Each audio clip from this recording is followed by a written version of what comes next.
behind. Check the radio, pit crew is far from slow. The lights no longer yellow.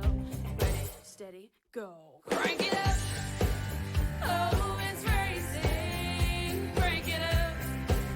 Oh, it's racing. Crank it up. Oh, it's racing. Crank it up.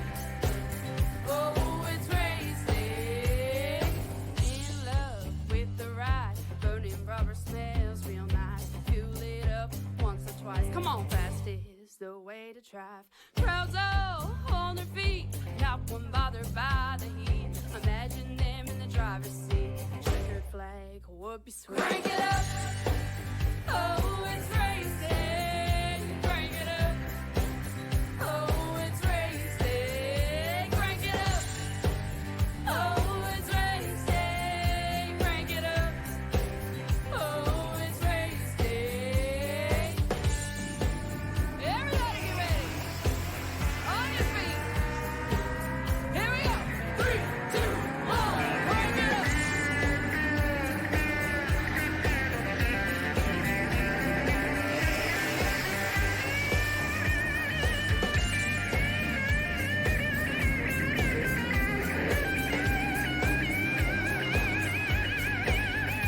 Crank it up.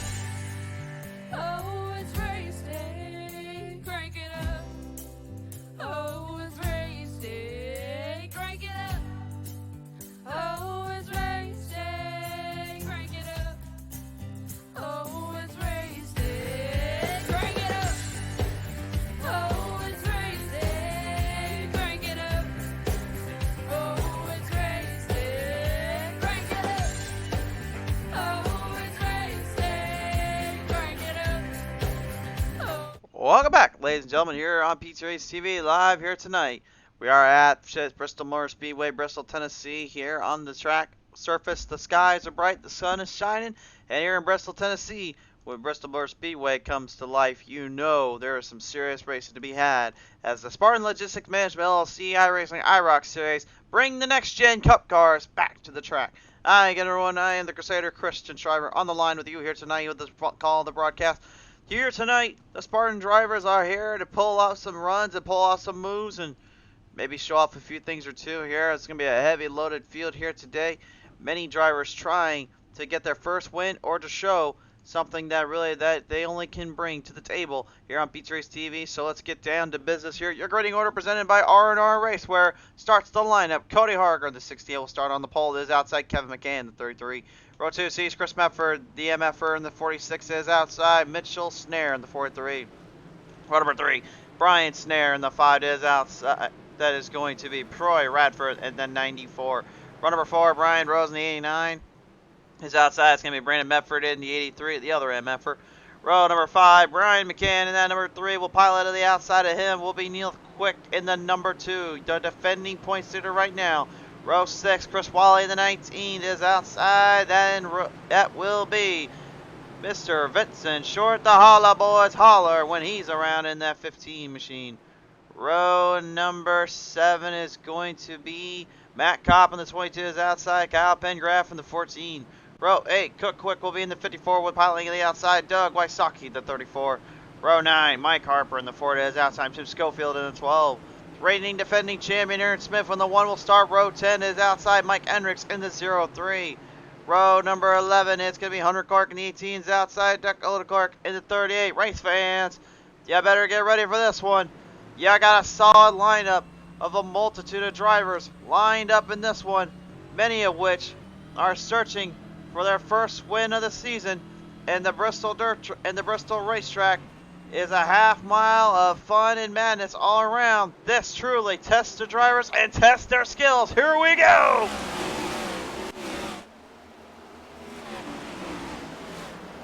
22 drivers make the call. We started off with the 33 taking the lead. Kevin McCann gets to jump out of the gate here. It takes an early advance here over the whole field as we move our chains through on the outside. Still drivers looking for their line out of the gate.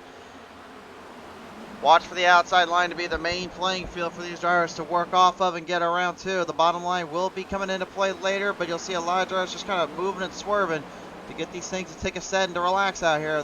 These are not the kind of cars you can turn in easily, but also they're the kind of cars that can run really well on these short tracks, and that is something we know we wanted to hear. On the inside here, Brian McCann here trying to get us up to his family member Kevin out of the gate. As the Kevin McCann gaming machine number 33 has the early lead here still. Drivers kind of rocking some of their old throwback scheme paints. Like I said, decided not to change them up just yet. Fine by me, makes it easier to kind of figure out who's who on the track. That's for sure. Although I only will say this right now, and that is we have a bit of a confusion here. The 19 is the 5 is supposed to be the 5 of Chris Wally, and then the 5 of Brian Snare has the 45. So that might be a little bit confusing to remember here tonight. And again, you won't see that on their cars, obviously. You will see it though right here. Wait, what the? What is this? What? I think I've seen it all now. That's amazing. I'm sorry. I know I'm not supposed to laugh on television all that much, but Mr. Meatsy has now become literally an actual thing on these cars. That's so funny. I swear I do not try to laugh that hard, but I love Rick and Morty, and I will say right now, that is like probably the most amazing scheme I've seen yet. Oh no, a little trouble down there for the 6'6 Cody Harger and the 94 Troy Radford. Little contact made in between there, although really from our angle, that didn't even look like contact really at all. Still counted as a hit though. They will call that one done and good. You can see it right now, the positions gained off of one another. There's a lot of ground coverage from these drivers and a lot of moving in the start. Yeah, you want to talk about huge ground coverage and huge leads? He's got a 3-second lead over these guys. And Kevin McCann knows that it's easy to catch these guys as it is to be easily caught up too. That's the beauty of short tracks, is it doesn't matter how far ahead you get, eventually you're going to get out of the traffic, and then it becomes an equalizer. It becomes a great chance for drivers to finally show their craft, show their skill on how they can maneuver around everyone else and work their field in. So if you get a jump start early, you better make sure you have something set for later, because eventually something like this can happen right in front of you. Major wreck in the swing there on the turn 3. Matt Kopp 22 and Aaron Smith collided in. That's the first time we've seen Aaron Smith make a mistake like that, and Matt Kopp unfortunately getting caught up in that mix and that mess there. A bit of a shocker here on PTM Racing TV. You don't see things like that usually happening here in that spot, in that case. We'll take a look at it from a couple angles here.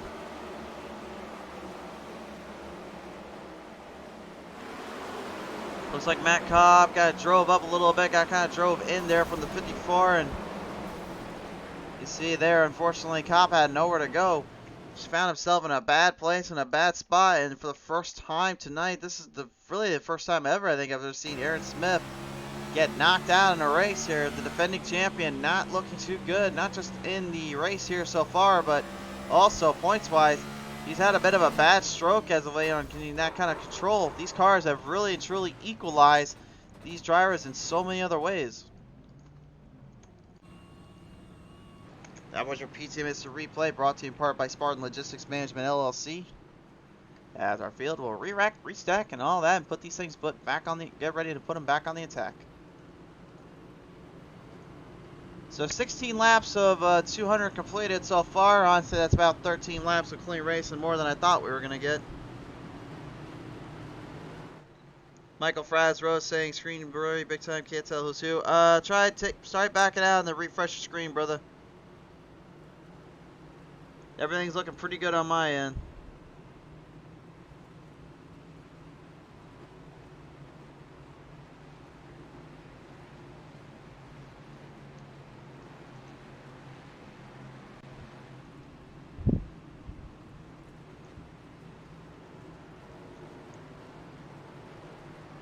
And also, if you did that, brother, alright, Maybe try to close Facebook down itself and then jump right back into the stream, because everything on my end looks pretty good. And also, just a reminder, if there is a problem with the Facebook side, remember on YouTube we will have that up and running, and I guarantee you YouTube will be a lot cleaner than what it is there.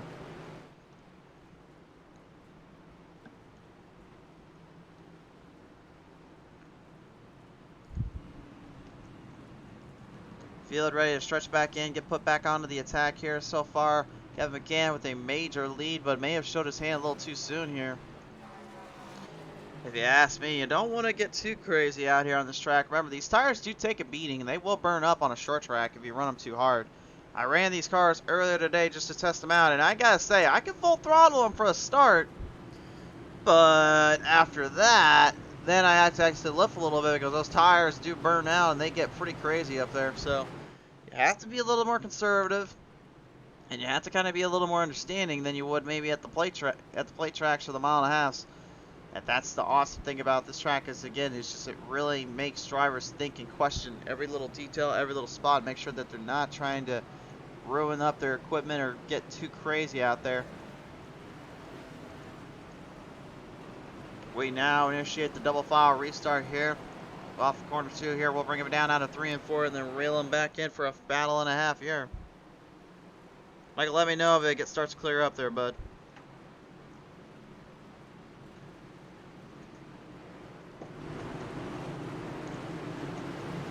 On the restart here, Kevin McCann will be the one that shows them the way, and this is how he wants to play. Off of corner 4, this time by green flag is going to be out. He'll line him off the start. Great start there for the 33, but for the 83 of Brandon Mefford, the MFer is coming for him. Trying to drive it down in pretty quick, trying to run off hard as he can. Got teammates here falling behind. The 46, Chris Mefford, family member, also kind of pursuing in. Down on the outside corner. Oh my, look out! We got trouble. We got one car flipping right in the pit road. Big wreck here for Doug Wysocki. He has flipped inside pit road and crashed out. Oh my!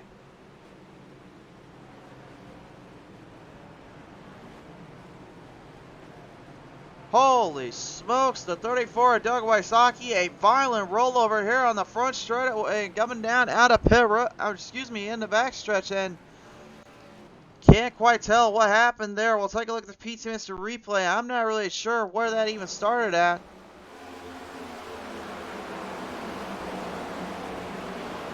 It was in front straightaway, by the way, not in the backstretch, excuse me. Kind of hard to tell, unfortunately, sometimes. There was a big wreck ensued there. Matt Kopp gets kind of caught in between. Watch that violent rollover there where Wysocki actually get lifted up and thrown out of here. Thankfully, all personnel and crew are okay in there, and he is all right, but what a violent wreck there, unfortunately. Let's take a look at the replay here. I think that might have been Hunter Clark that got stuck in the mess of it first. Hunter backs off here, gets a pick there by Mike Hendricks, and that sets the chain reaction. You can see once that caution cleared, I mean, they knew right away they got to get this one stopped. Good call on the officials and good work on the drivers to stay out of trouble for the most part. Sad day, unfortunately, though, for Wysocki fans. He has out of the race. He's calling it a night already. So we're going to be down about 21 drivers here, and that's a tough break there for Doug. He just cannot catch a break on these short tracks or anything with these cars. It seems like he's doing everything he can, doing a pretty good job running it out there, but it just does not seem like he can keep himself out of trouble when the time comes. Like I was saying, it's better on his end now. Pretty good. Baller Boys Racing TV, clear as day on my end. Very good, sir. Thanks for all for that are tuning in here tonight as well. If you guys are new to the channels, or if you're new to our show, if you're watching this on our YouTube and after the live stream on Facebook, we'll be sure to subscribe here so you never miss a beat, and also miss our live streams we put on here as well. We will always have a live stream coming up sooner or later on the YouTube side. So be sure to check that out also on our Facebook, and be sure to like and follow us up here if you haven't already. The more support you guys can give us, the more support we'll get back to you. That's the rule of thumb, and that's what we always want to do. And who knows, maybe down the road I might have a few things we're working on behind the scenes you don't know of. So you never know here. We're always trying to figure out ways to make ourselves even better and make this even more of a fun show for you guys. But keep in mind, it is a kind of a one-man operation here. So be aware of that, folks.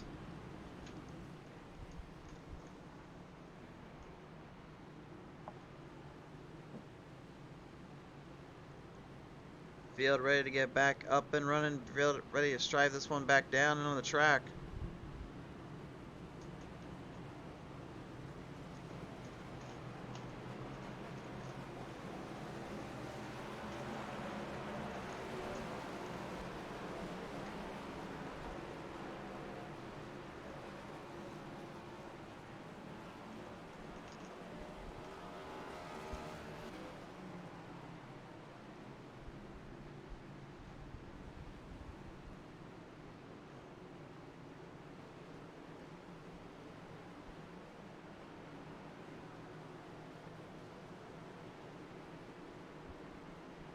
Debbie Rose coming on board here, saying watching HBR driver number 89 Brian Rose tonight. Well, I appreciate it coming on board here, Debbie. We'll see what he can pull off and put onto the show. But on the green flag restart, it will be Kevin McCann and Brandon Medford, the two front runners, while Troy Radford tries to hunt them down.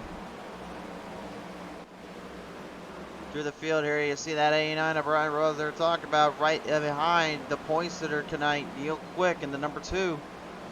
Neil's had a great season so far to start, but again, it's only the beginning of a long journey and a long road ahead for what could be his best season yet. Only time will tell there if he can get that thing dialed up and ready to figure out for the long haul.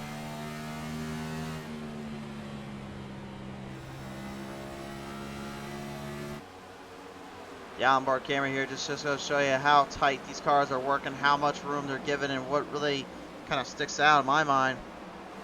It's just a lot of tough driving, a lot of tough areas for no room for error or mistake. And that's kind of the beauty of this whole thing, is you're basically trying to make everything stick to the gun, stick to the track, and hopefully stay out of trouble if you can.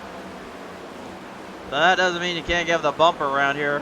Believe me, I tested that earlier on a few drivers. They weren't too happy with me, but that's all right, because I mean, at the end of the day, it's all fun and games for that part. But here in this race, I guarantee you, what they were mad at me about, they will not be too thrilled about later. But then again, that's kind of the old Bristol tempers that Bristol, Tennessee can bring to the table. So we don't know what that will bring down at the end of the day, but it could very well happen. We'll certainly see here. Riding along here, you see now up for the race lead. Kevin McCann's lead earlier on was about a 3 seconds plus gap in between these drivers. Now Brandon Medford has literally closed that off and changed that completely. It turned it upside down into a 180-degree direction. McCann cannot get away from the MFer. He is currently trying to get up to him.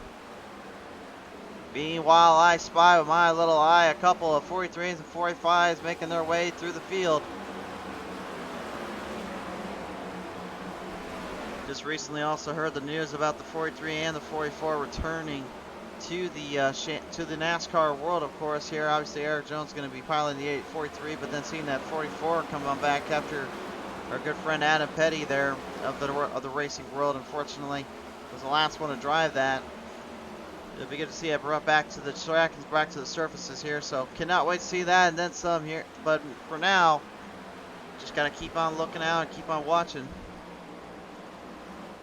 These next-gen cars, man, they've been, as of late, have had a lot of work and a lot of training being put on, not just in real life, but also in the iRacing world. A lot of updates and changes coming in the near future, in the next year, as soon as we know for sure what they will finalize when they get to that point. But I will say this, what I'm seeing right now, honestly, it's pretty good, pretty clever racing here by all means of the spectrum. Despite the fact that really their downforce package and their speeds they carry, maybe not as much as I think they were hoping for or what they were wanting to get. I think if anything, maybe they were looking for a little bit more ground, a little more coverage here to kind of get the cars to really more tip-top, kind of aerodynamically build the speed and horsepower around the track. Again, it's kind of that issue, the fact that we still have not really fully had the updates and changes done on these cars yet for the long-term use and long-term run when they're actually finalized. So we don't know for sure if this is actually what it'll be end up the whole series here when we come into the next year. So my only hope is on those 1.5 miles and on these short tracks is that they make them to where they're just a little bit more speed and less aerodynamic dependent, and they can let them have a little bit more ground, because again, these cars are a lot of fun to race, but they are also a little bit of a handful to control. And I'll tell you one thing, they are a handful to kind of hit around on these corners here for a track like this. You can see it on the onboard camera here, even with that steering issue that I've always talked about, which is just how stiff and kind of all over the place it is. You can still see you have to be a little bit smooth through the corners and have to watch your runoffs. You can't just force the car in there the turn, you have to kind of let it slide in. And then as you're coming off exit, then you can start really building the speed back up and build that gas in the rounds in the track. So there's still a lot of room for work and there's still a lot of room for error, but making the passes could be easier said than done until you run into lap traffic, and that's when everything gets settled and kind of changed up on these changes. Matt Kopp is not having a day, it's having a day and a half when it comes to trying to keep that thing in one piece. Crashed out earlier on, having all sorts of problems now. And speaking of having all sorts of problems now, look out for the race lead. Here we go, 3 wide slew, try the race lead just out of turn number 4. Brief minute there, fleet second. It looked like Brandon Medford is going to get tagged by Kevin McCann. They wreck it off of turn 2. Oh! Oh no, violent rollover for Brandon Medford, crashing it down on the inside there and ends up smacking the 43 and Mitchell Snare. Snare unfortunately involved in that one as well. Holy smokes. We'll take a look at what happened with Snare here. I think you can probably take a good guess what really transpired for him, but here is the PTM Instant replay. We'll take a look back at Brandon Medford and Kevin McCann's little hiccup there out for turn number 2. That was a violent rollover there. Yet again, another big crash. Oh, man. Medford got creamed and sent to the shadow realm. That's how hard he got hit. Just got taken for a ride and a half there, and it really had nothing he can do about it. We'll take a couple onboard cameras here and look at this one from multiple angles, but here's where this one started. See the battle right up there? There it is. See McCann kind of brought Medford up there trying to hang it in with him. And then, ouch. Just a violent hit. And again, Medford really had nothing he can do about it. We'll take an onboard camera here of his.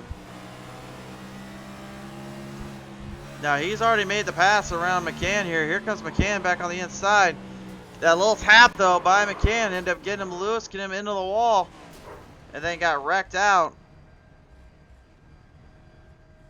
There's nothing you can do at this point. This one's pretty much just done over for that. Yeah, here's one last look at this from this is how it all started. Here is where it began. Here's the pass. There's the runoff. See Troy Radford kind of helped McCann here a little bit, but Medford's got the run on the bottom. Slight bobble there on the 33. Here comes Medford. Puts it right up to him. And there it is. That little tap actually there. Ava corner number 4, that's where it started. And then there's that tap there going into turn 1, and then another hit and run, and unfortunately, not a lot you can do there. I wouldn't call that a bump and run, although really just, to me, it just looked like a racing ordeal. Remember, you're driving at speeds upwards of over 100 miles per hour. I mean, eventually something's going to have to give. And it sure gave there, unfortunately. Well, folks, when we come back, we'll hopefully see the drivers kind of cleaned up and ready to get back at it. Troy Radford's going to get a big opening to try to take down McCann. And can Chris Medford redeem his family by getting up there with the race leader? Find out when we return. Tonight's race, ladies and gentlemen, has been brought to you in part by our good friends over at Spartan Logistics Management LLC. By R&R Racewear, the official website and spray store for all our iRacing needs, as well as the Spartan Logistics Management LLC partners. By Loud Pedal Gaming TV, smashing the loud pedal for your viewing entertainment. By SimSpeedShop.com. By Track Time Entertainment. And by 5-Star Graphics. A big thank you from Spartan Logistics Management LLC iRacing IROC Series, and a big thank you from us for helping these guys keep the lights on and put the cars out on the track. Speaking of put the cars back on the track, I think it's about time we get back to the racing aspect of this here. Back to the green flag, back onto the charge.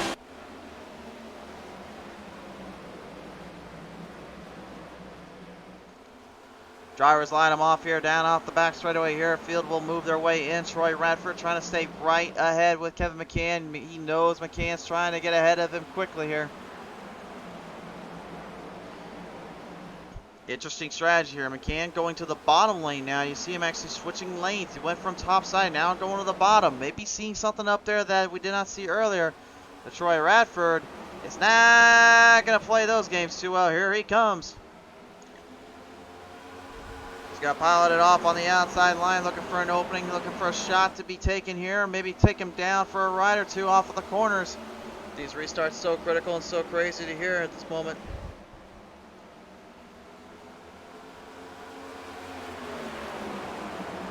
Down in the inside zone, looking for a runoff here. Eddie Rhodes, yes, I hear you now, sir. Great to have you on board, bud. He's saying, let's get her done, Holler Boys Racing. All right, well, the boys still got some work to do. They're kind of hanging in the back in the moment, maybe trying to avoid the chaos up front because the chaos does not seem to end where we go here. Back on the fight here, coming down through turn number 1.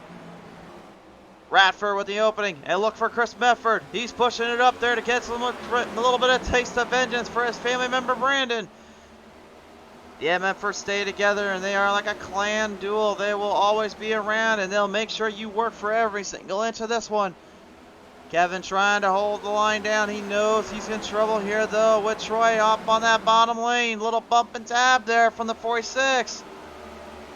Ooh, this is that old Bristol front off here. This is what you want to see. This is hard, close corner racing right here, my friends. Dude needs a mile and a half when you got a track like this. Firing him off down the corner there, quick. Problems there for the 54. Has to slow it down just a little bit, bring it back. Jack settled in. Gets it squared away, but that could have been very disastrous for him and his crew. Medford to the inside, making a run off for the 33. Still side by side. Meanwhile, Brian McCann going at it there with Brian Snare there in the 45. But the battle is for your race lead right now here. Currently, Troy Radford going straight up top, still hanging there with McCann. Medford's trying to make the move on the inside, just can't get the pass going for him just yet.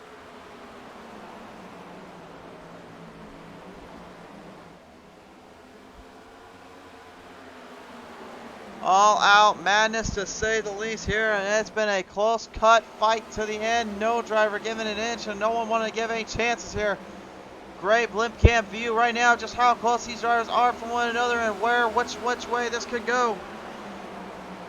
There's multiple ways this can go right. There's multiple ways it can go wrong. Medford trying to cross through, trying to get the opening on the top side. Can he get him? McCann trying to hold him. He's holding him up pretty good, but Medford gets the cross over there down the bottom to the top side. Oh, look at this. 3 wide back off of turn number 4.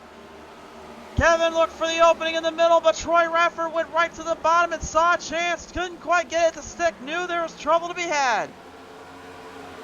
Now, how they were able to stand on that miss, I have not have the foggiest idea, but hey, it worked out all right that time. We'll keep it going. Everyone's starting to pack up slightly here. Cook quick getting in between there. Also kind of enticing some of the drivers. Hunter Clark lapped down. You see him in that 18 kind of hanging out there. And now it's Chris Medford's time to run the gauntlet. He charges ahead. The last great Coliseum is truly what it sounds and it's truly what its name represents. This is truly the last great Coliseum. Oh no, here comes some Holler Boys. It's the 15, Vincent Short moving the chains in, firing them off through the corners. He's gained a lot of ground. He's gained a big gap on some of these guys, and he's finding openings where they shouldn't be, but he's wanting to do it anyway. Straight in the inside zone, trying to knock down former champion Brian McCann. The number 3 driver trying to defend his championship from Season 2. Couldn't get it done in Season 3. Looks to try to change that here in Season 4. Whole new car, though, and a whole new rig to figure out. Look at this. 15 still trying to make a move up, trying to make something to work down there. He just can't get it to stick.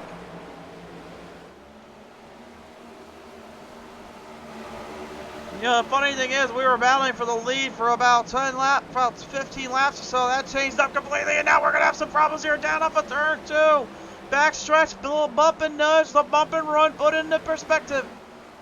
The 54 Cook Quick got a little tag and a half there, but unfortunately, he got his rear end kind of caved in with it. Everyone's still okay though. Vincent Short trying to find an opening here and make a runoff here on Harger as well as McCann, and then find a way around Radford. There's just no room though. There's no way to get around it. And Kevin McCann is kind of the gatekeeper to charging for second. And if you want to get past him, then you can find a way to get around Medford. But oh no, yeah, bump and smack there. The 12 into the wall protection, but they hold line. And that opens the door for the 15. Look at Vincent Short on the inside. Here comes a holler boy. He's hollering at Tennessee, boys. Here we go. The 15 driving hard off that spot. What an opening and a time to be had there. He saw a major ground clearance and got through it. Nicely done. Nikki Short loves it. She's rooting him on right now. Oh, and Radford on the wall protection yet again. Trying to get out of that mess. Trying to get back up there with them. They are all hunting down that 46 driver right now, Chris Medford, literally with a huge lead of over a second and a half plus right now, just on Kevin McCann alone. Radford trying to stay with Vincent Short, trying to hang in there, Hunter Clark just hopefully not trying to end up any more laps down than he already is in his mind. He's had a bit of a bad break so far tonight, and this is not making it any better. Fellow hauler boy there, Brian Rose in the 89, trying to stay in it with the top 10 spot, currently in ninth, down 2 from where we started at earlier. And Cody Harger with Brian Stair fighting it out just a little bit down in this spot. Well, if you all wanted to know a reason why I love short tracks, I think I don't need to speak any more than what we see right now with Bristol. Caution flag is out, competition caution is now out. Wow, that one got hectic and that one got crazy there, my friends. Top 3 in this one will be Chris Medford, Kevin McCann, and Troy Radford. So they will be your top 3. They will gain the maximum amount of points. 6 points goes to Medford, 3 will go to McCann, only 2 to Troy Radford. But that will set the stage for stage number 2. And boy howdy, what a start to this all, man. What a battle. These drivers were not given an inch, and they certainly will not give any more inches than they have to here tonight. But will we see some chaos and drama unfold and play out from this one to the end? We find out when we return here on PTM Racing TV. Tonight's race, ladies and gentlemen, brought to you in part by our good friends again over at Spartan Logistics Management LLC. By R&R Racewear, the official iRacing store, as well as Spartan Logistics Management's iRacing IROC Series store. By Loud Pedal Gaming TV, smashing the loud pedal for your viewing entertainment. By SimSpeedShop.com. By Track Time Entertainment. And by 5-Star Graphics. And then right now the driver is getting ready to put these 5-star graphic designs up to good use here. While we're out here, let's take a look at the points race right now. Let's take a look at this here, because this to me is just a significant issue here we got going on right now. And that's not really it's an issue, it's actually more just kind of an equalizer that is making drivers kind of question where they are and where they position themselves at. You can see right now Neil Quick is your number 1 seed going into tonight, and he's been pretty much kind of locked and loaded from start of this race, really been start to the entire season. He had a great showing at the first race back at Daytona. He would not be the winner there, but it would be about 2 races before he finally got that one in. Kevin McCann would end up getting the first one there, and really the reason why he's been running so hard tonight.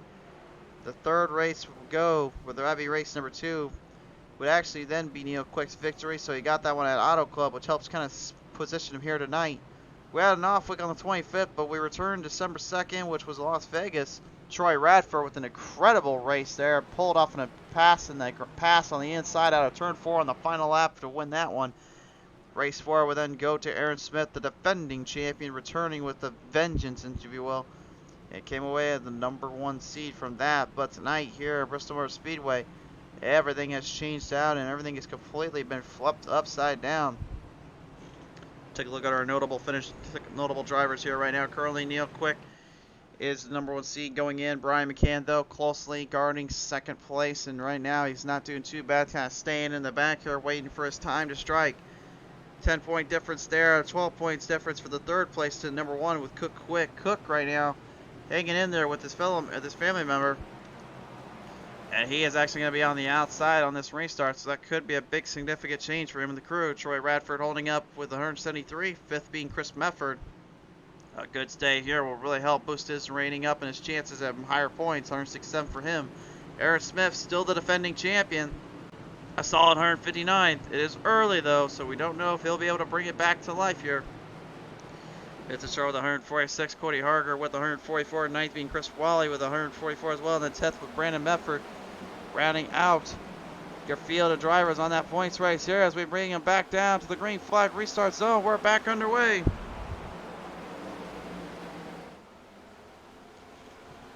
And looky here. You know, the 15, that last restart, man, he was really putting some numbers up and put some advantages on these guys right now. It looks like maybe backing off just a little bit, let the guys get a little crazy and hectic out of the gate. And I think they're going to have to a little bit more hectic than they thought, because right now we got a big wreck with Mitchell Snare as well as Mike Hendricks.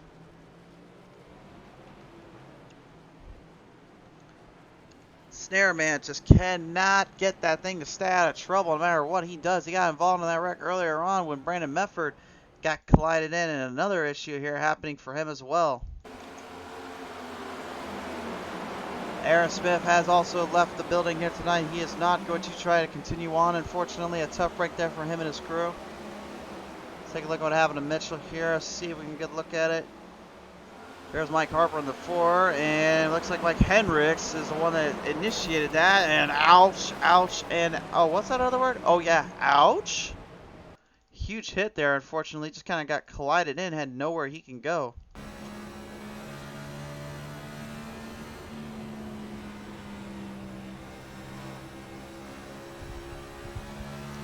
See right there, it looks like he got a tap there from Harger, I believe, and Snare, man, he had just nowhere he can get out of that one. There was nothing he could have done, unfortunately.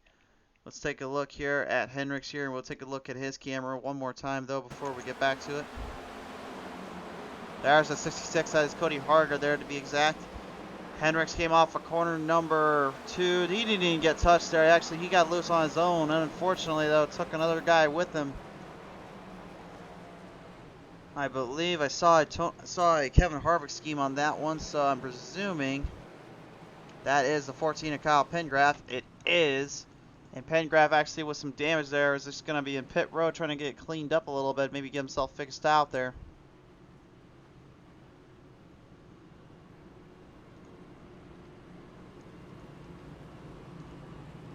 So the field will have to stretch back in, kind of figure things up again here. And I must say here as well, folks, I'm not going to lie, with about a 200 lap race, I was kind of wondering how much of this would kind of transpire, how much would this kind of happen, but so far, call it what you will and say what you will about it, but it's really been a clean race for the most part. It's been pretty impressive, the battles they've got from these drivers. Now, I know, yes, we've lost a few of them already. We lost Wysocki, Brandon Mefford's out, Mitchell Snare's currently getting cleaned up and fixed. Hunter Clark, unfortunately, a couple laps down, and Aaron Smith is done and out for the night. And then Dakota Clark, unfortunately, struggling to get that thing kind of clicked away and fixed.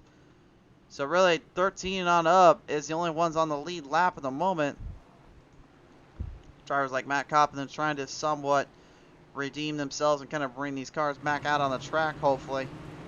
But again, it's a lot of work to hang in there and still be able to be a fighting contender here. So we don't know what all will transpire later on.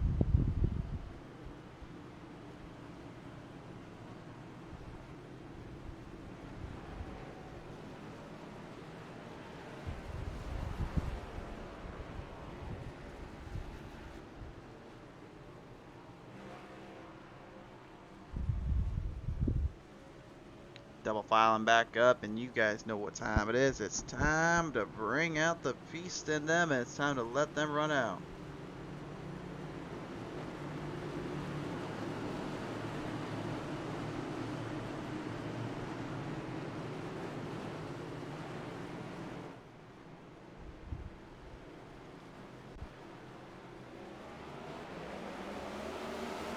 back to green flag restart zone. We are off and running once more. Chris Medford will be the one to pave the way and show them how to play.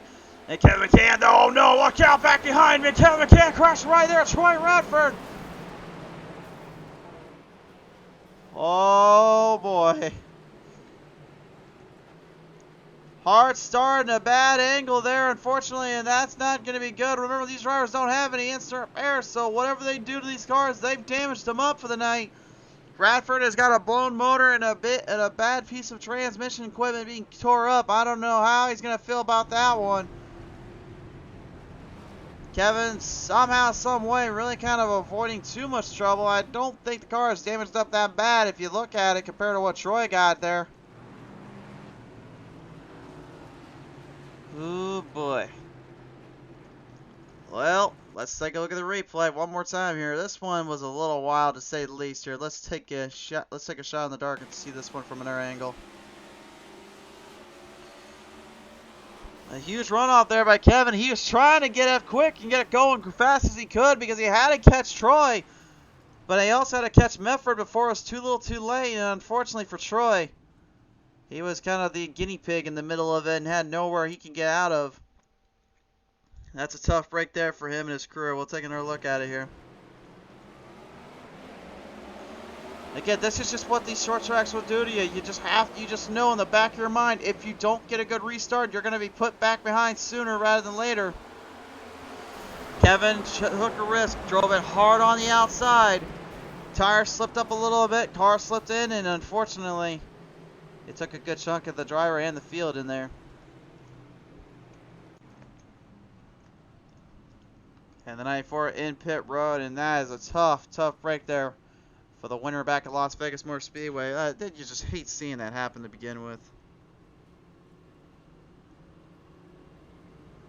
Michael Rose, I mean, to be honest with you, I think the 89 can move up just because of drivers wrecking themselves out at this point. Although he is in pit road, though, he has damage on that front end, so that doesn't quite help his cause any.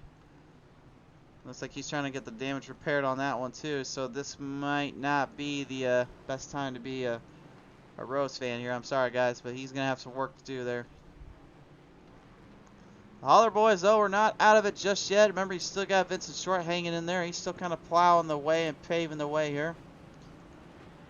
Brian Rose is going to get back out on the track. I believe he's going to get put a lap down, though. Although I've been very, very wrong before. We'll see.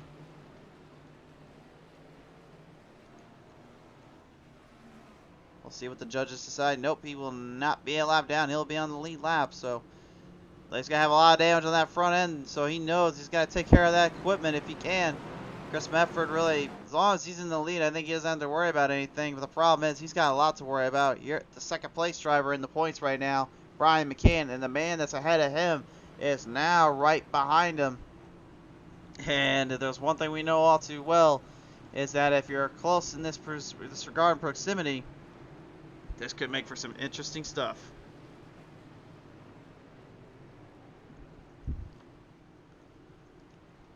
Here we go now. Let's double file him back up. Pit pace car turns the lights off. You guys know what that means. We're going to go racing this next time by. Some names in there you may not have expected kind of being put into the ranks. And at the moment, the way we're looking at it here, we may have a new winner in this series yet again. Every single week we've had a different winner each time out. Will we get another one here? We're about to find out. Green flag back on out, though. We're back to the racing.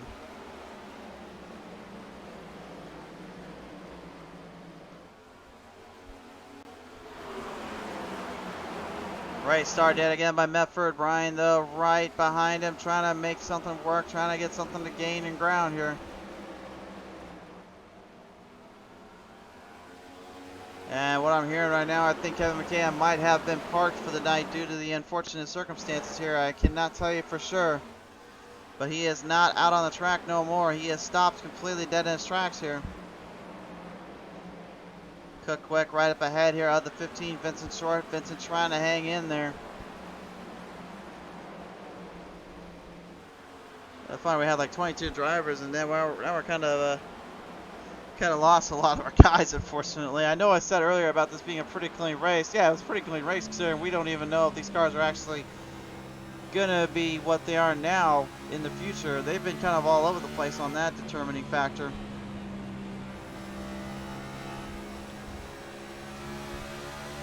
New camera angles here for you guys to kind of figure out and work with here. We got a little bit of some of our little shifting switch around kind of cameras.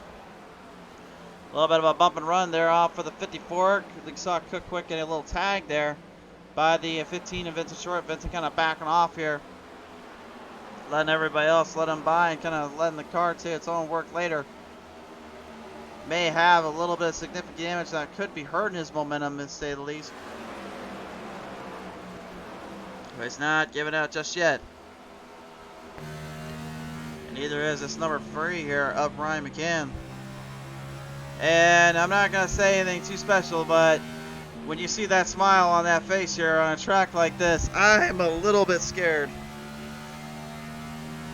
And granted, he's not driving the Intimidator colors. That's the good news. He's driving the Alan Kawicki colors, which I would say is a lot better than anything else, but still, it's Bristol, and you still have that one face we all know and love too much that has been very well known to do some things on this track.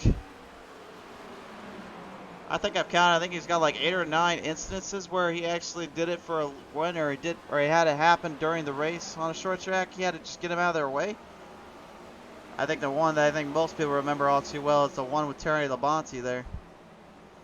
I think you guys know that one by now, but if you don't know, or you're literally a youngster figuring stuff out, old senior had a race where he basically was coming off of a huge Daytona 500 win, and during that season came through here in Bristol night race, and on the final laps had an amazing battle there with Terry Labonte in the 5.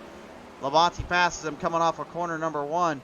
Coming back into corner 4, going into turn 1 and 2, though, it would be Earnhardt who catches a piece of him and unfortunately spins him out with the old bump and run.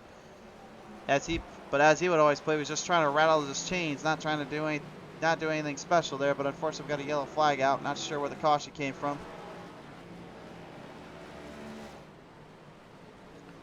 Might have been on Hunter Clark, cannot fully say there. We're going to go take a look at the replay. I'm not entirely sure. No, I do not have a copy on that one, so I am not going to be able to give you guys the replay, I'm sorry to say.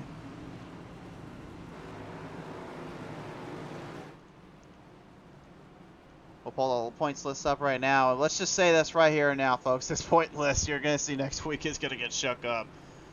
A lot of these drivers that are either in the bottom end or they're still working towards the top end, just for staying out or being able to finish the race, really are going to get a big points boost just for this one alone. This race has been absolute calamity and insanity for all the right and maybe not so right reasons, and if you ask me. But hey, at the end of the day, that's racing. You can't control it sometimes.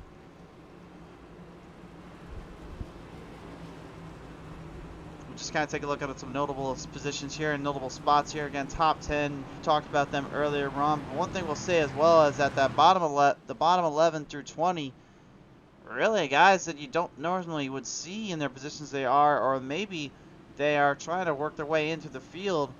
They're having a bit of a field day and a field day and a half here, just kind of staying out and running into a race here.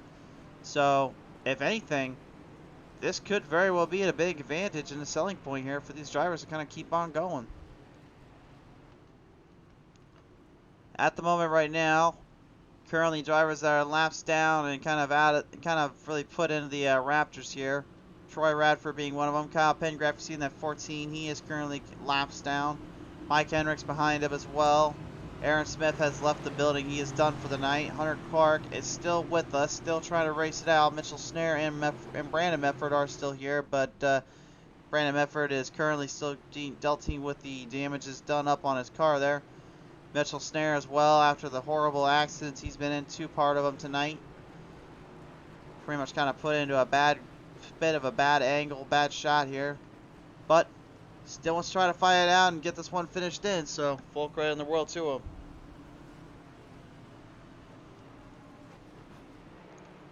Michael Rose saying, I was there that night. Yeah, he rattled his cage, all right. Dirty, dirty. I mean, yeah, it was a dirty move. Let's not even kid ourselves. It was a completely, utter, disgraceful, dirty move.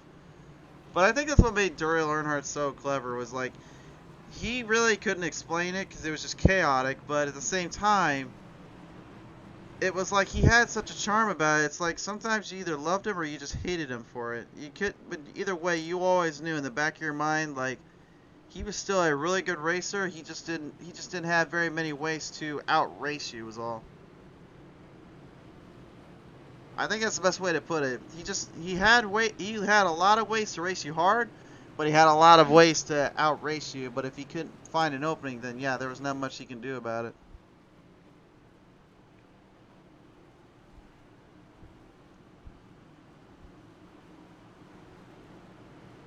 Field double filing him back up in position here,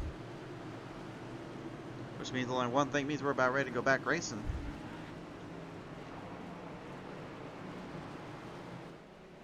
Yep, Michael, I definitely agree with that statement. Back to the green flag, although I'll get a little more into that one in a minute too, because I think there's another guy we can really talk about that too for. Firing him off on the green flag restart here. Drivers moving the chains in. Look for Brian McCann though yet again, trying to make Medford work for this one just a little more. Laps are winding down. May not seem like they have a lot of laps left. That's because they don't. 80 laps at Bristol is absolutely nothing. That goes quickly in a heartbeat here. Brian trying to find an opening to get around Chris Medford. Medford is trying to hold him back, keep him away from the runoff and from positions. Both drivers doing a great job here, staying with it and keeping the power and the momentum alive. The three now, charging right up to him, looking for an opening or two to get something dialed up here. Medford blocks on the top side, kind of sticking it in the middle. The middle ground is a good spot to really run off and keep them really thinking and keeping them guessing. But again, if you can get to that bottom and make the clear-cut pass, it'll certainly help your cause a bit. And speaking of helping their cause a bit, the number 2, Neil Quick. Want to talk about a guy that pretty much is literally making this season work for him more than anything? It's definitely him, but there's a problem down here. We got 12. Tim Schofield crashed on the back straightaway. Yeah, the caution comes back on out.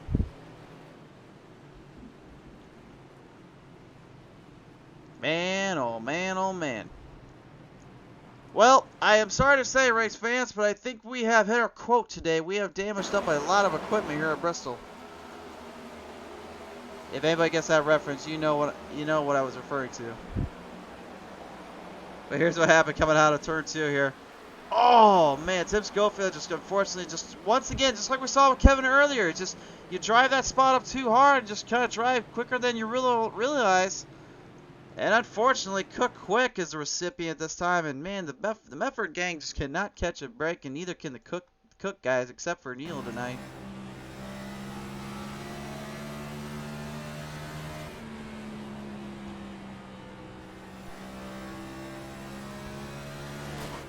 That's what it looks like. Once you get hit, you're just sort of going along for the ride.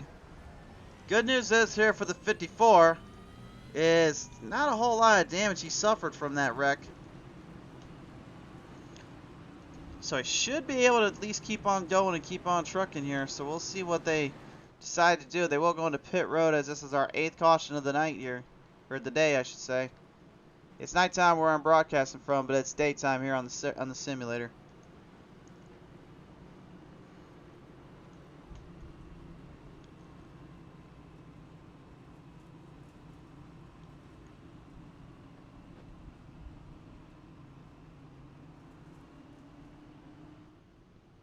So Field gonna stretch it back in, put up a bit of a charge here, put some things figured out tonight.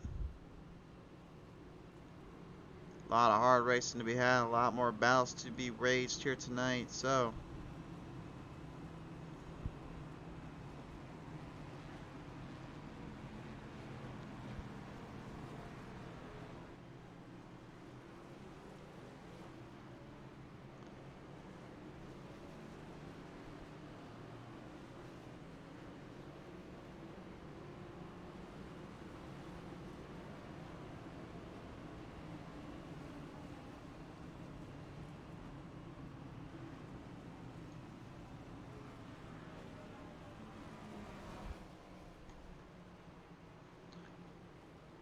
So right now, as we're looking at the moment, got about 10 drivers still on the lead lap here at this time. Starts in this order here: Brian Rose, the 89, then the 66, Cody Harger, Matt Kopp in that 22. Yes, he is on the lead lap, even though he's been pretty much damaged up beyond repair tonight. Cook Quick and Tim Schofield are also in that hunt. Benson Short top 5 for him starting that out. Brian Snare in the 45 in the 4th spot. Neil Quick holding up 3rd, and then currently the 2 drivers that have been battling hard on these restarts and the lead incorporated in, of course, Ryan McCann that 3, and then the 46 of Chris Mefford.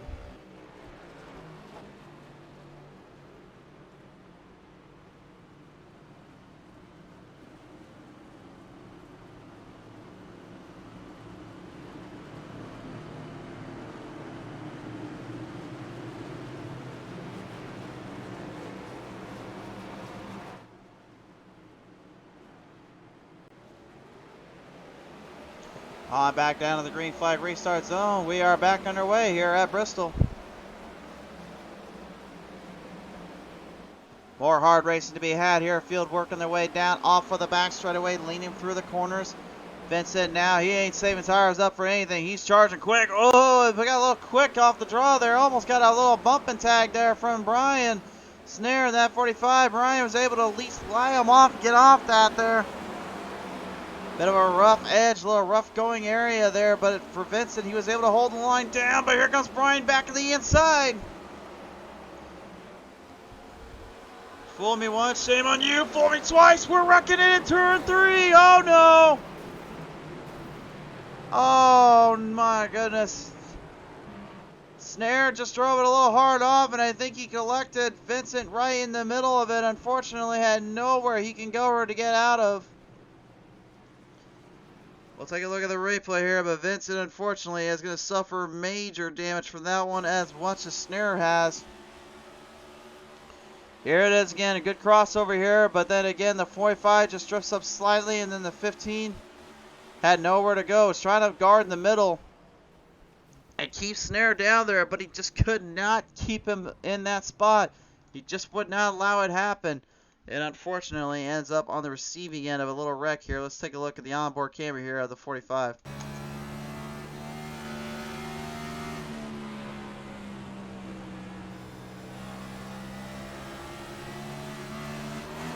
See right there, it just lifted up slightly.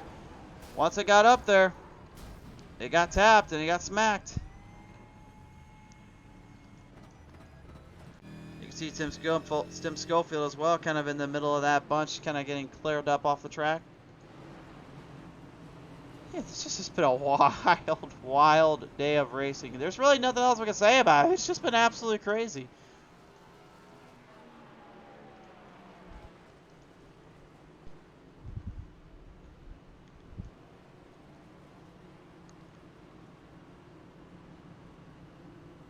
So, we're going to start back at square one, but thankfully, still have a good chunk of the field still ready to race it out and fire it off as much as they can.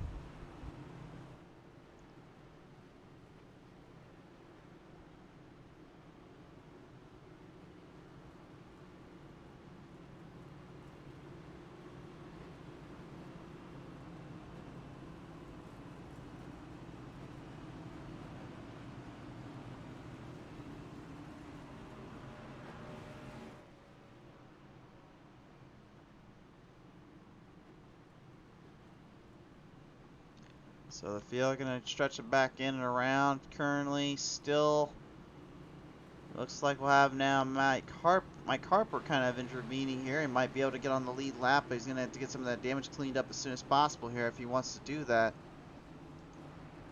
Remember, the drivers do not have any instant repairs whatsoever. All they have to their name is basically just their wits and their determination to hope for the best.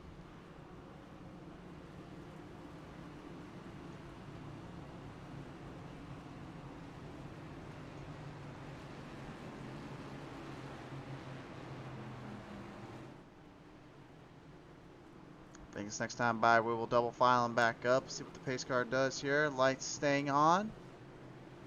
Nope, lights are coming off, looks like.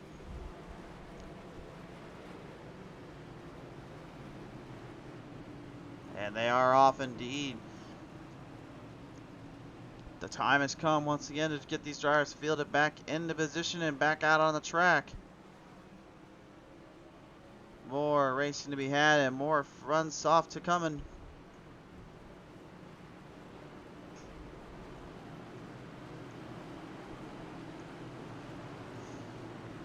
Still, I am kind of curious to see too what happens if we put these next gen cars on that Bristol dirt track. But then again, I think that's maybe left for another day here. We'll find out though here on the green flag restart who can survive out long enough to finish this race in.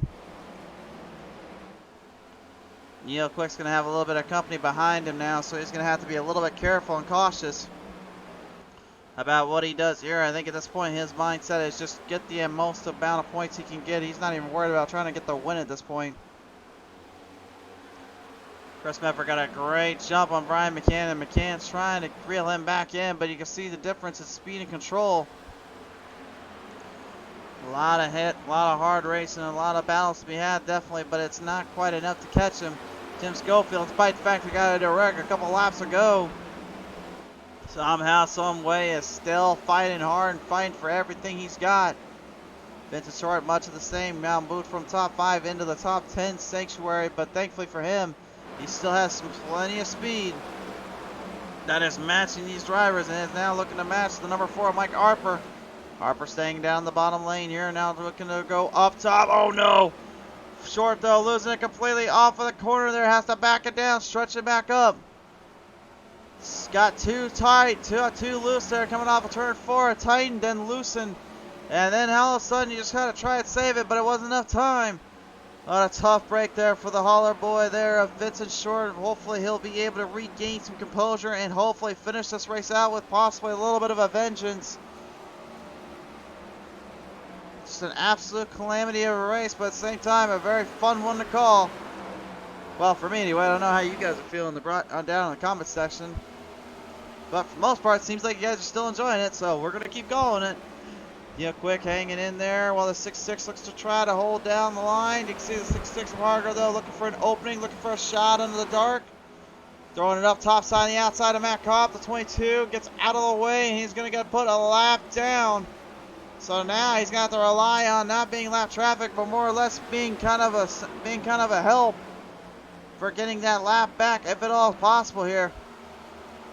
The distance in between here, the top 4 are notable and variety here.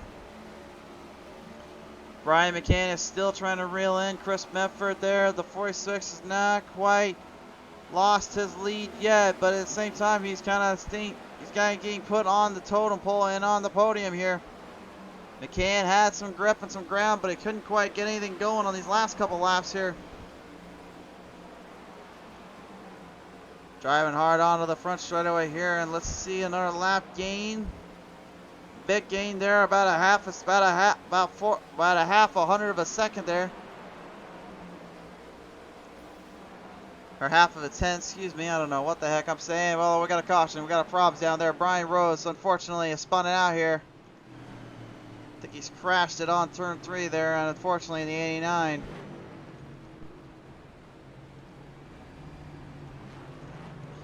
With about 50 laps remaining here too, this is not the time to be doing this.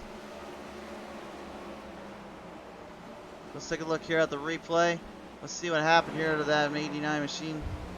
Oh, and it looks like Hendricks got loose and ended up getting the 89, crashed out there, unfortunately. Just took a hard lick and a hard wreck there, unfortunately. Couldn't do anything about it. We'll take a look at Hendricks then here. We had a camera on him at the time of that. Looked like he was trying to fight his way through traffic, or stay out of trouble, if you will, and ends up still finding himself in trouble. You just can't seem to find an area to not get yourself into problematic territory with these cars, or really keep yourself away from spinning yourself out or really getting into a wreck. It's just incredible to see what these things have been put through tonight, just alone.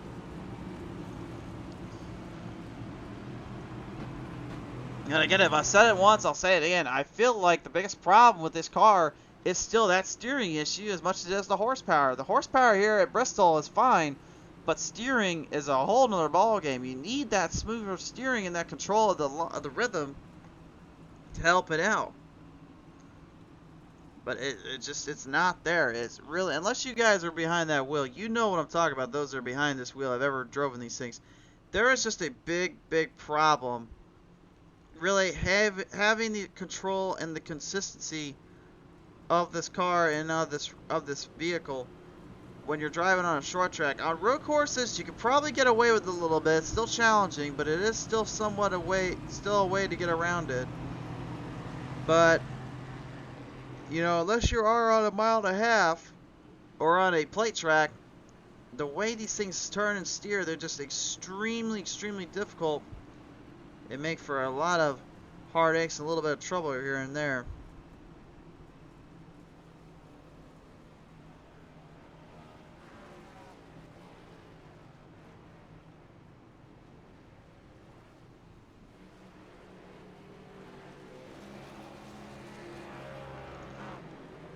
Well, once more, we're just gonna re-rack, restack, and put them back on the attack.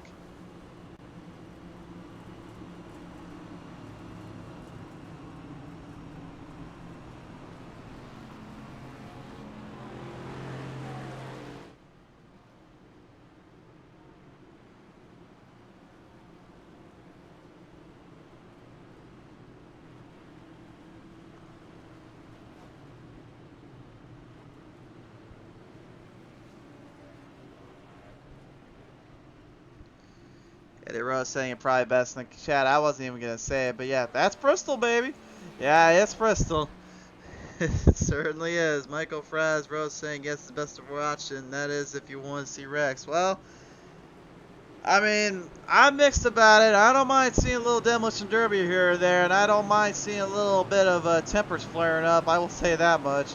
I don't get it too often at my local dirt tracks, but I will say they are fun to watch when they do happen. Just as long as my folks I know don't get involved. But that's beyond the point. Let's get this one back on the restart, and we're back underway. Whoa, Tim Schofield blocking the way there for Vincent Short. Give him credit, dude. That man does not quit. You can probably honestly cut all his limbs off, and you can slash his tires, and he'll still find a way to drive the wheels off the dang thing. I almost guarantee it. Neil Quick, though, has been pretty much kind of the eye-opener here. He's been pretty much staying out of trouble and keeping the car at least in one piece, and so has Brian McCann. Chris Mefford, well, it's kind of easy to keep it in one piece when you're the race leader. He hasn't found himself in the ugly spots just yet, which is the wrecks. So for him anyway, it's really just been kind of a testament of control and consistency. As the caution comes back out again, and I believe that this time this was the competition caution at last. So this is our last competition of the caution of the day. Top three in that one: Chris Mefford, Brian McCann, Cody Harger. They will all receive points to the maximum of 10, 8, and 6. And for Harger, he certainly is going to need that and then some to help kind of bring him back alive in this series and in this race. Race fans, when we come back, this has been absolute maddening and madness. But we're not done yet. Stay tuned with us. We'll be right back after this quick commercial message. From all of us here at PTM Racing TV, we want to send a thank yous over for the Spartan Logistics Management LLC iRacing IROC Series Challenge to our friends over at Spartan Logistics Management LLC by R&R Racewear, the official store for iRacing and the IROC Series Challenge. For Loud Pedal Gaming TV, smashing the loud pedal for your viewing entertainment by SimSpeedShop.com. By Track Time Entertainment, and by 5-Star Graphics. A big thank you from all of us here at PTM Racing TV, as well as from the iRacing IROC Series Challenge Series. Alright, and pit stops now are going to be made here, so we're going to take a close look at this one here from the get-go. Chris Mefford going to go into his stall. Harger and McCann doing the same. Brian Snare will stay out off of pit road. That could be a big advantage for him and his crew there if they stay in that area and stay in that runoff. We'll see if that's going to be the case here. Harger with that first pit stall actually had a bit of a chance here to really make a statement. Not quite going to get it there in this case. Chris Mefford and Brian McCann will, well, Cody Harger actually beat out Brian, so he'll actually get the inside row. So he'll be on the third spot. And Snare is now going to go into pit road. So it looks like he was kind of saving himself on the fuel and the tires limit here. That one extra lap could be the difference between success or failure here. We are not for sure. Neil Quick going in top 5. Schofield's going to be 6. Harper, Rose, Vincent Short, and Dakota Clark all top 10. Yes, you heard me right. Dakota Clark, that 38 driver, and that's despite the fact that he is multiple laps down. He's still hanging in there. Just an absolute story of survival and hard racing from all ends of the spectrum. Multiple drivers caused into major wrecks earlier. Some you would not have thought of in your wildest dreams. Guys like Aaron Smith, Brandon Mefford, Kevin McCann, Chris Wally, even all those guys were running in the top half in the big spots, and then Bristol Motor Speedway kind of became the equalizer, just like the plate tracks do. It made them learn their lesson. You just cannot run away or get out of messes that easily. You better watch yourselves. And the time has come, race fans. We are down to the final remaining laps of this race. 39 will be set to go.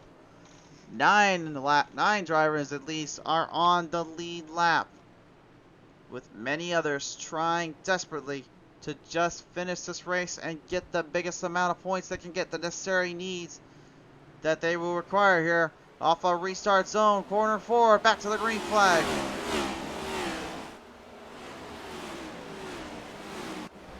And boy, you can just tell all the damage these cars are going through. Holy cow, there's just so much damaged up equipment. It's absolutely crazy to think what we were starting with here today. 22 of the best drivers being put to their absolute limits and tested with only what could be best well described as their best equipment, as well as the toughest equipment to deal with.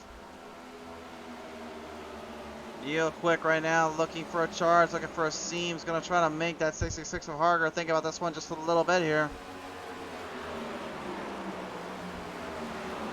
Driving along on the inside zone here. Quick trying to make a move off here as Harger tries to get something going. Can't quite hold him off and hangs in there. Big strong move there by Quick and making the nice solid pass there. Hangs in it. Neil could be on the last 20 laps or so. Really be thinking very closely, very regardedly about maybe making that move off on McCann and Mefford. The way he's driving right now, I would certainly think he is up to no good here, or up to something, I should say. No good being for the top 2, not necessarily for him though. Right now, gaps are not too far off. Maybe keeping a close eye on that. He's not too far out of this here. Vincent Short looking to try to regain the top 5 spot here. Mike Harper is currently the one that is the gatekeeper of it.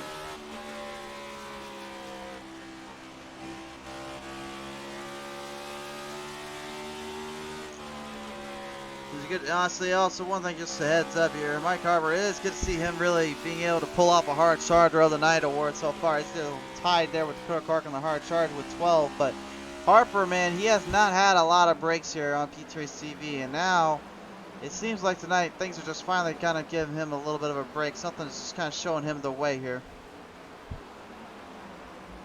Problems there for Vincent Short at the front end, starting to loosen and gruesome out there.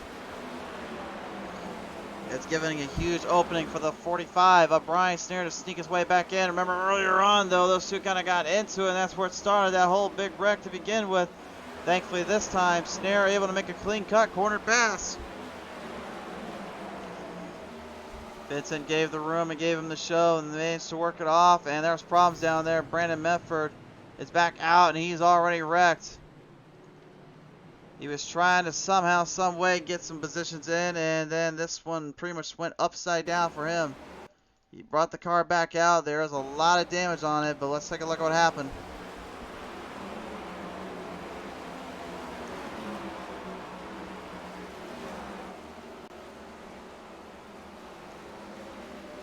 Awesome the way that thing looks like right now. It looked like a xenomorph, kind of from Alien. You know what I guys talked about? It's just so bare and naked, but yeah, it's still running.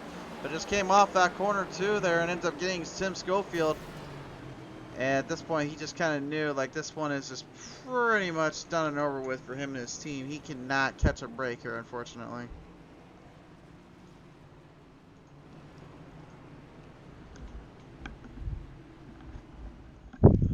Whew. Oh boy. Well, still have a little bit of work to do and still not done just yet here.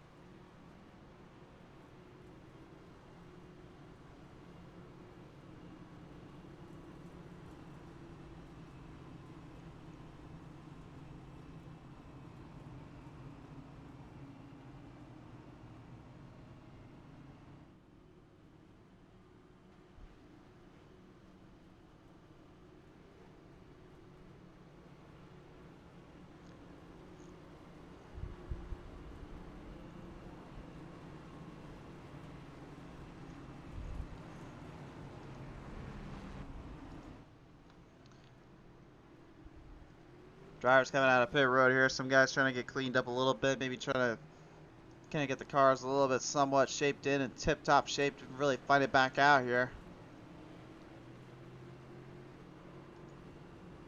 Tim Schofield, I believe, will be another victim of the lap down circumstances here. He's currently in ninth at the moment, which honestly, I'm not trying to make predictions here, but what if somehow, some way, we had literally another race where the leader had actually found a way to lap the entire field? Like, and that might be kind of ridiculous to know, but it has happened here on Pete's Race TV before on this very track as well. You may remember a little name by the guy of name of Parker White.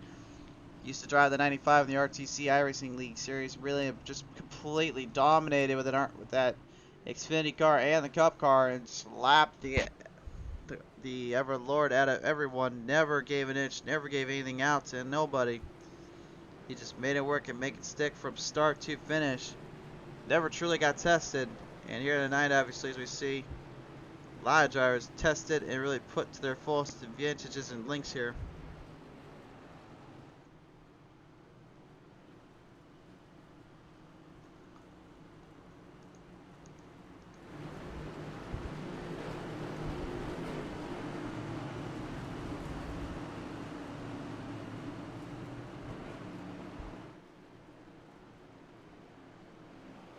Ready to fire him back off of corner number 4 yet again to the restart zone, and Medford gets a great jump as usual here off that spot. Drives in deep. He knows how many laps are left. He knows he is in trouble if he's not careful. And McCann is already very well aware of that as well. Look at him driving in deep on the bottom lane, trying to get him going here. He wants to make him think about this one a lot more than I think he realizes. That Brian Snare with that little damage cleanup job got him out in the top 5. Vincent Shore was kind of the holder of the top 5 spot for just a brief fleeting minute, but it's not going to help him now. Mike Harper going to be kind of ahead here of Brian Rose by a few tenths of a second here, while the 14 of Kyle Bengraff looking for any kind of laps, any kind of position he can get back here. Oh Lord, look at the damage there on that 89 of Brian Rhodes. You can see from his cockpit, this is all he can see right now. He's just letting his spotter know that he wants to know every little detail, every little corner when he's up to somebody, whether or not he'll be able to pass him or even get around him. Tim Schofield put a lap down because of his pit stop there being a little longer than he wanted to. And it's slowing him off just a little bit. On the inside zone, though, here comes Brian on the inside. Passes the 4 around the out. And the out and about. It's the 89 taking full advantage of this one. 18 laps now going to be transferred into 17. Ryan McCann is now looking to gain the lead. Medford is holding him off, though. Bedford's looking for his first win of the season on a short track and really on P3 Race TV in quite some time. He's been here before. He knows how to get the job done, and he's trying to knock down a former champion in the number 3. Cody Harger right now having the race of his night and his life here, hanging in there and putting the reigning points leader in a bit of a troublesome spot here, but I think he's going to love seeing this battle going on right now. McCann going for the bottom, could not get it to stick. Medford blocked him off. Medford blocked him off. McCann gave him quite the opening, quite the race there. 15 laps left to go, now to 14. Chances are this one could go to an absolute slobber knocker shootout fight. This is the kind of races you live for. The battles, when they get good, they get great. The hard charges, when they run hard, they run good. And this is exactly what we want to see.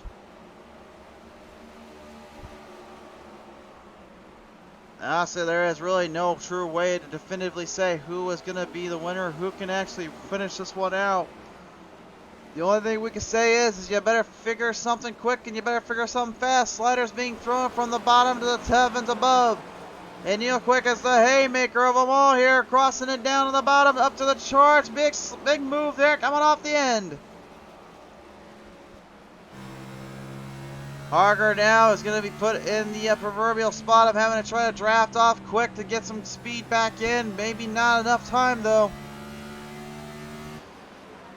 Car looks like it is slowing down badly. Even Brian Snare is smelling blood in the water like a shark in the infested ocean filled of nothing but fresh food in the sea. He wants to take this one home and put it on his wall and mantle for everyone to be. Might be a Bible. That might be an Excel Chronicles verse. I think we might need to write that one in there, boys. 9 laps now. Transfers to 8. 8 to go. If McCann is going to make a move, he's got to do it sooner rather than later. Oh, he dove in again. He made Medford think about it.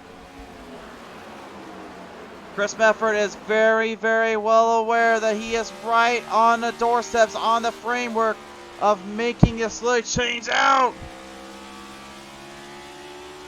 McCann, I'll give him credit too. He's diving that thing in and trying to build up as much speed and ground, but he just can't get a pass. He just can't get it. Honestly, you might have to get up to him and put that front bumper right into the rear and make him really think about it. If he can do that, it'd be kind of the intimidator tactic, but it's worked before. But now lap traffic is going to be a factor here. Remember the last time lap traffic in a Bristol race became a factor? I think you guys might know what I'm talking about here. 5 laps left to go. High five in the air. The flagman calling for these drivers. You better figure this one out now. McCann is doing everything he can, maybe backing off slightly to give himself a little bit more tire room to gain the speed, but it looks like it's starting to fade badly here. Medford is getting a good grip on him. Charging on the bottom, blocking the bottom lane off. McCann needs to start driving harder on the outside, and that's exactly what he's going to do here. It's going up, it goes back to the bottom though. Now it looks like Medford was catching on to his way there. He's having a hard time figuring out what lane to go. I think he's just trying to keep him off the draft. That's his main thing. 2 to go. Separating it out just a slight bit more. One more time by, and Medford can pretty much then drive it the way he wants it without having to think about McCann. The white flag is out indeed. We're going to have ourselves a finish here. Medford with the runoff off the middle stretch. Laying it down off of turn 2, down the back stretch into turn 3, down into turn number 4, and Chris Medford will add 1 win to his name, and the next gen season 4 wins for Medford. Brian McCann coming away second, third to Neil Quick to strengthen his points race and points lead, 4th to Harger, and 5th to Brian Snare. What a race! From start to finish, chaos everywhere. Drivers you usually don't see fighting it out in the top spot, looking for everything they can. And an absolute barn burner battle from the get-go. This was an absolute pleasure to call in front of you fans at home, and I hope you enjoyed this one. But for Chris Medford, you know as well as anything, He's going to be more than just enjoying this. He's going to be celebrating for a long time on this one. Here is the race results now popping up on your screen, presented in part by R&R Racewear and Loud Pedal Gaming TV. Chris Mefford wins it all. Brian McCann, solid second. Third to Neil Quick. Fourth to Cody Harger. Fifth to Ryan Snare. Sixth to Vincent Short. Seventh to Brian Rose. The Holler Boys putting up a good fight to the end. Mike Harper coming up eighth. Great showing from him. Good to see him fighting back out in the fight. Tim Schofield gets a ninth place finish. And Dakota Clark, a great showing from him. Despite even being put a couple laps down, he certainly gave it everything he had and then some from the end onward here. The finishers here as well, kind of pulling up on your end here.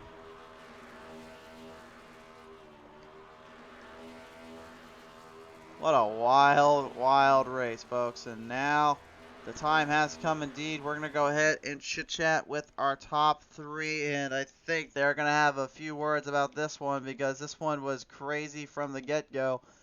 But let's listen in here. So let's get start here right now with Neil Quick. He is your third place finisher here tonight, ladies and gentlemen, in the number 2. And Neil, it's great to have you on board. Congratulations on third place finisher in the number 2, bud. But talk about this one. You were pretty much one of the only guys that kind of stayed out of trouble for almost the whole night. Kept the car in one piece, which I'll give you that, honestly. That honestly deserves a bonus for even doing that in the first place. Yeah, that basically played into my hand strategy-wise. Just didn't really have the short run speed, and just wanted to stay out of the savage beatings that were going on out there. For sure, then. And you know, if, what was the whole reason you felt like there was such a savage kind of racing? Because honestly, it seemed like a lot of them felt they may have had the opening quick, or they may have had a chance to get around it a little bit more than not. Why was it everyone was driving so hard though out of the get-go, really, instead of trying to give it some time and patience? I think these cars on this type of track, I just think that the speeds and the track actually races pretty good. You've got a bottom, middle, and top basically, and I think that you get that run, you want to stay with it to get around it because it's really tough. I mean, it's to get on that bottom side, you get a little bit loose underneath the guys on the top side. They got a little bit of momentum, so it races fun. But I think that's where the aggressiveness comes from, and I think guys getting into each other. But it had to be exciting to watch. I know there were some guys that were really trying to stick it in there and make some passes and get up there early. Well, as I've said it once, and I'll say it again here, you can be the judge on how exciting it was. I'd say we had a great time here, and I think the fans enjoyed it too. But nevertheless, so man, congratulations on a solid third place finish. I have to ask you, as you sign off for the night, who do you want to thank you for this one? Definitely, you guys doing a great job with the broadcast. Thank you guys, Chris Wally, all our sponsors, Sim Speed Shop. Um, I guess it's Track Time Entertainment, Spartan Logistics, everybody that puts something in to get this series going. Chris Wally and Kyle, all the work that they do with it. So, um, thank all you guys, and congratulations to Chris and on a good win tonight and a good run from Brian. So, we'll take a third and good points tonight and get out of here. For sure, that I appreciate your time here tonight, Neil. Congratulations once again, man. Thank you, man. Appreciate it. Ladies and gentlemen, the number 2, Neil Quick, your third place finisher here tonight. Meanwhile, coming up second place in a solid number 3 car, that'd be Brian McCann here now joining me here on the show. And Brian, as you hopped out of that car, I noticed that little glimmer in your eye, kind of the same you have with that little picture you got going on. I know you were thinking about it a little bit there with Mefford, but at least you kept your cool and you did a great job battling it out. But talk about what happened on those last 10 laps. It looked like you were driving in deep, but the car just could not get it to stick, could it? Yeah, it's tough. That right front, once you abuse it a little bit, and I tried a few times. I got under him, but I backed off and thought, well, maybe I'll wait a little bit longer, closer to the end, whenever our tires get worn out a little bit more. Because I was saving behind him, hoping that was my strategy. But got closer to the end of the race, and it just wasn't enough difference. And then I burned the right front off and started dropping off. So, yeah. Yeah, it was what it was, but at the end of the day, obviously, you still coming away second place. Had a lot of hard racing, hard charging. So I would say if there was anything you could have done differently, would you have tried to maybe done it a little sooner, or would you just kind of let it go and kind of gone from here with what you did? it really come down to if he made a mistake or, lap traffic or off the start there. That was really the only way you can really pass here. And anything else, it was just, it's almost impossible to pass. So you're saying maybe a little bit more horsepower. I think maybe we can change that up in due time. Yeah, and I need to fire my crew chief. Well, I mean, you can work that out later, but I think at least horsepower wise, we may get that in the future, hopefully, but we don't know for sure. We'll see what happens there. But nevertheless, Brian, we do appreciate coming on board here tonight, man. Congratulations on the second place finish. Is there anybody you want to thank for that one? Yeah, my family, everybody watching, my wife Marissa, everybody puts this show on. You guys for doing the broadcasting. Thank you. Absolutely. Well, ladies and gentlemen, number 3, Brian McCann comes away second. We appreciate your time here tonight, bud. Congratulations. So second place finish for Mr. McCann there, and now we'll take away here with our race winner. He joins me now in victory lane, ladies and gentlemen, Chris Mefford in the number 46. And Mefford, we knew it was a bit of time, only a matter of time before you get back into victory lane and get yourself into a good spot, and you certainly put up a great battle from start to finish, especially considering, unfortunately, your other family member got into it with another McCann earlier. Then it was you and the other one that came by to kind of seal the deal. Isn't that kind of a little deja vu tonight, isn't it? Yeah, it definitely was. I hate what happened between Brian and Kevin. I didn't get the chance to watch the replay. I know me and Brian was pretty doggone neck and neck. He kept me super, super honest tonight. Um, he'd get that run on the inside, and I was just fast enough on the outside to kind of pull away on the straightaway. And there in those closing laps, we caught a lap car, which caused both of us to enter on the inside line. And I think it hurt him more than it hurt me, and allowed me to get away with it.